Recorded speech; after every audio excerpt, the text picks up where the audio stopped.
Hey, Bake, I know you're tough on yourself, especially after you have a performance that you don't think is up to your standards.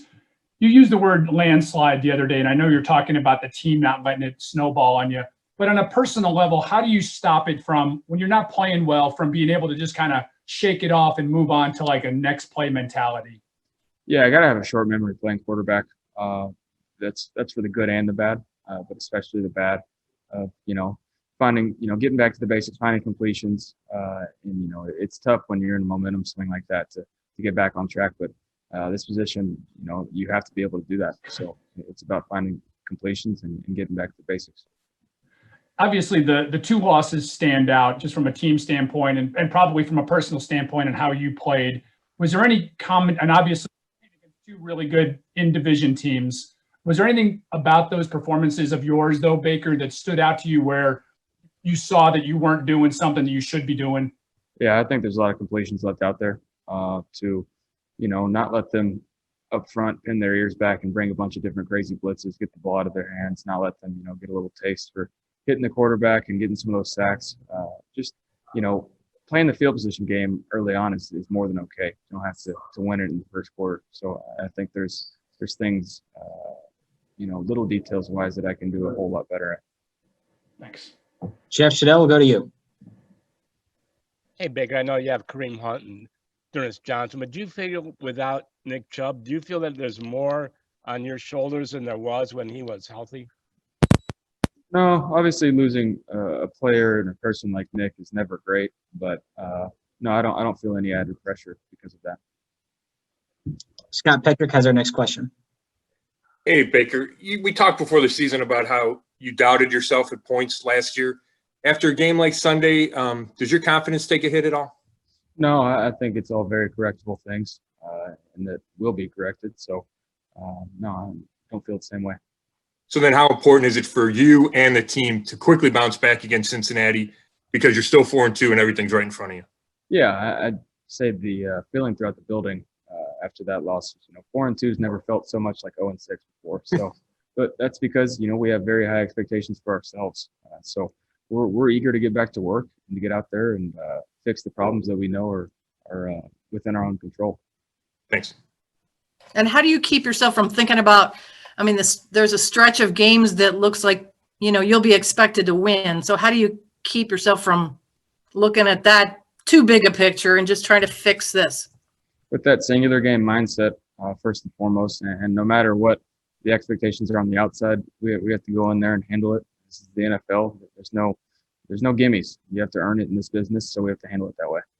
Thank you. Mary Kay Cabot, you're up. Baker, in the past, you have, kind of engaged with, the Colin Cowards of the world and that sort of thing. Every time I turn on, ESPN or something right now, you've got Stephen A. Smith going off about you, and there's been a lot of heat, national heat on you this week.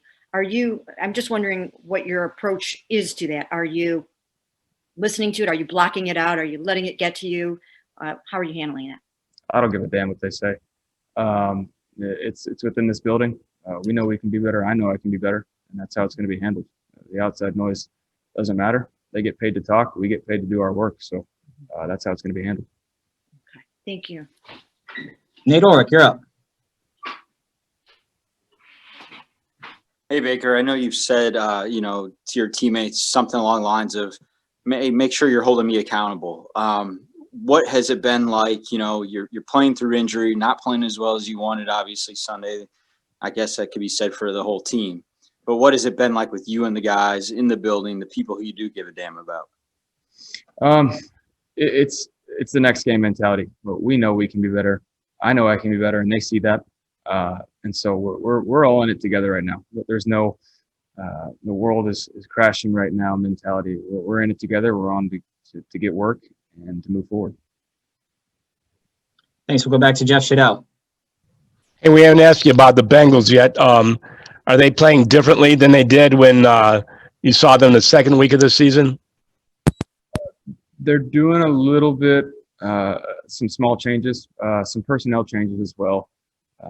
They lost Sam Hubbard and Reeder on the inside. So their D-line we're kind of expecting to react on how they're going to line up. But secondary wise, one new face and just to, schematically wise, they're not doing too much different, but they might disguise it that they're playing better as a unit. And if you look at their games, the games they've lost have been all extremely close games. Scott Petrick, your line's open. Hey, Baker, I saw Dan Orlovsky talking about young quarterbacks in general, but he did mention you needing to do a better job getting to the second and third reads. Is that something you agree with, and is that something you've been working on? Yeah, I think, when people say that, you can sit on the TV chair and go through the reads and say, he's hung up on this guy. But yeah, I think, when you're trying to have the play called and you want to get the ball to somebody, and if it's not there, live to play another down. You can check it down, go through your reads. Most likely, if the play call, the one you've drawn up, you've waited for it, if it's covered for some reason, that means something else is open. So I'd say that's where that's coming from. Was that an issue at all with that Minka Fitzpatrick interception the other day? Yeah, I saw him going left, when we brought the tight end in motion over there. And then at that point I had, lost vision of him. So it's about seeing the whole picture. And if it's cloudy in there at all, then let's play another down. Thanks. Dan Lobby, you're up. Hey Baker, I'm just curious about your head coach coming off a game like that. What have you seen from him as far as how he's handled, I guess, the adversity of that loss and kind of approaching coming back from it? Control we can control, which is a lot of corrections and mistakes that we can fix and move on, go back to work and handle it in such a way that we're ready to get back into action in the middle of the week. Thanks. Mary Kay, back to you. It seems like most of the, issues come when teams sort of maybe try to keep you from booting and rolling out a little bit, and that you kind of need to pick it up when you're in the pocket. And you can tell me if I'm right or wrong about that. But are there things that you can do, and are things Kevin can do schematically, whether it be screens, misdirections, whatever, to get you functioning better within the pocket if teams take away your boots? I think we can just be more efficient in the quick game and stuff like that. I think it's all around, if teams want to take away and they have somebody really worried about the quarterback keeping the ball, then that means they have one less guy in the run game, or they're stretching out the field horizontally. So there's different things that we can do and that we can be better at. Thank you. Go to Nate Ulrich, and we'll make this our last question for Baker.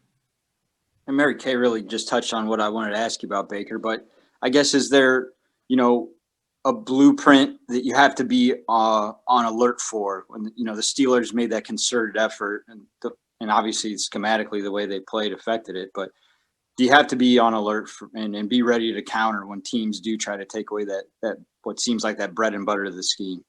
Yeah, I think we just got to be able to react, find completions like I keep hitting on, and then be ready to fight for 60 minutes, because they can't play like that the whole game. There's obviously, they're doing that. It's a numbers game. So we'll react and adapt. And I think we will handle it in that manner.